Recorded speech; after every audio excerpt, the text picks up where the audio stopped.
So hello everyone, मेरा नाम सौरभ है और आज मैं आप सबके सामने लेके आया हूँ सीए फाइनल लॉ का एक क्वेश्चन है जो कि दिसंबर 2021 ओल्ड सिलेबस में 4 मार्क का क्वेश्चन पूछा गया था। सेक्शन 336 के ऊपर बेस्ड है। So without wasting in time let's get started with this question. Naman जो है एक मैनेजिंग डायरेक्टर थे एमी इंडिया प्राइवेट लिमिटेड के, was a managing director of Amy India private limited के। ड्यूरिंग हिज टेन्योर, उनके टेन्योर में वो क्या करते हैं, he sold a few properties of the company. कुछ प्रॉपर्टीज कंपनी के वो बेच देते हैं और क्लियर कर देते हैं ऑल द रजिस्टर मॉर्गेज, और क्लियर कर देते हैं सारे मॉर्गेज।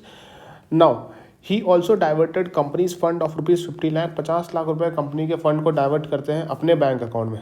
कंपनी का पैसा अपने बैंक अकाउंट में डाइवर्ट कर लेते हैं और डाइवर्ट करते हैं अनदर 10 लाख रुपए to pay off and discharge of the housing loan of his daughter's property. 10 lakh रुपए अपने डॉटर्स प्रॉपर्टी को डिस्चार्ज करने, लोन डिस्चार्ज करने के लिए यूज़ कर लेते हैं। लेटर क्या होता है, वाइंडिंग अप प्रोसीडिंग यहाँ पे इनिशिएट हो जाता है कंपनी के अगेंस्ट, और यहाँ पे ऑडिट जो लिक्विडेटर कंपनी के against winding up proceeding initiate हो जाता है। तो यहाँ पे क्वेश्चन ये है कि क्या जो लिक्विडेटर हैं कंपनी के वो कमेंस कर सकते हैं proceeding against Naman and his daughter in this circumstances. तो ये सर्कमस्टांसेस में क्या जो लिक्विडेटर है वो कमेंस कर सकते हैं कोई भी proceeding against mister Naman and his daughter in the circumstances. तो अगर हम बात करते हैं सेक्शन 336 की, so section 336 of the companies act 2013 बोलता है covers offences which were committed by the officers of the company. ऐसा ऑफेंस जो officers of the company commit करते हैं which the company was not under, when the company was not under winding up. Winding up में company नहीं थी। Section 336 बोलता है वो ऐसे ऑफेंस को कवर करती हैं जो कि कमिट किया जाता है ऐसे ऑफिसर के द्वारा ऑफ द कंपनी जब कंपनी वाइंडिंग अप में नहीं थी। ऑफिसर के द्वारा किया जा रहा है ऑफेंसेस जब कंपनी वाइंडिंग अप में नहीं थी।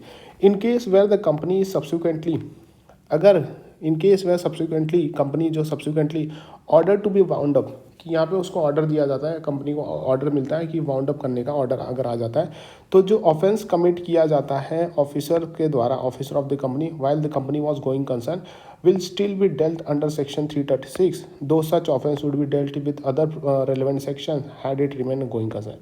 so यहाँ पे क्या हो रहा है कि अगर सब्सिक्वेंटली क्या हो रहा है, ऑर्डर मिलता है कि कंपनी को वाइंड अप कर दो, तो जो भी ऑफेंस कमिट किया जाता है ऑफिसर ऑफ द कंपनी के द्वारा जब कंपनी गोइंग कंसर्न में थी, तब यहाँ पे ऑफेंस हुआ था, वो स्टिल वहाँ पे डेल्ट होगा अंडर सेक्शन 336 में। दो सच offence could be dealt with other relevant section, कि हाँ चलो कोई दूसरा सेक्शन भी यहाँ पे लग सकता है had it remain a going concern.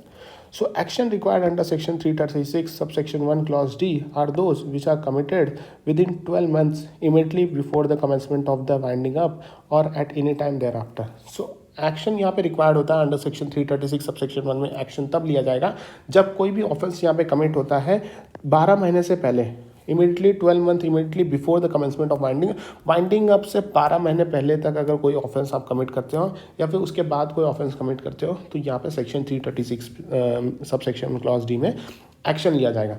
Further section 329 बोलता है provides that any transfer of property of any kind by a company other than transfer made in ordinary course of business, कि यहाँ पे अगर कोई भी प्रॉपर्टी ट्रांसफर हो रहा है लेकिन other than a transfer made in ordinary course of business, अगर यहाँ पे कोई भी प्रॉपर्टी ट्रांसफर हो रहा है other than transfer in ordinary course of business, या फिर ट्रांसफर अगर गुड फेथ में किया गया है, तो ऐसा ट्रांसफर जो and for the value of consideration made within a period of 1 year prior to the presentation of petition for finding up, इसे वॉइड माना जाता है। तो मतलब यहाँ पे क्या हो रहा है कि अगर कोई भी ट्रांसफ़र हो रहा है प्रॉपर्टी का जो कि गुड फेथ में नहीं है, जो कि ऑर्डिनरी कोर्स ऑफ बिजनेस में नहीं है, जो कि गुड फेथ में नहीं है, जो कि ऑर्डिनरी कोर्स ऑफ बिजनेस में नहीं है, ऐसा ट्रांसफ़र, तो उस ट्रांसफ़र को वॉइड माना जाता है। उस ट्रांसफ़र को क्या माना जाएगा?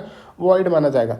अब कंक्लूजन यहाँ पे यह आएगा कि मिस्टर नमन और उनकी डॉटर जो होंगी वो जॉइंटली एंड सेवरली भी लाइबल होंगी for diversion of the companies fund, and liquidator of the company जो होंगे वो कमेंस कर सकते हैं प्रोसीडिंग अगेंस्ट किसके खिलाफ? अगेंस्ट नमन और उनकी डॉटर के खिलाफ after following due procedure provided in this act.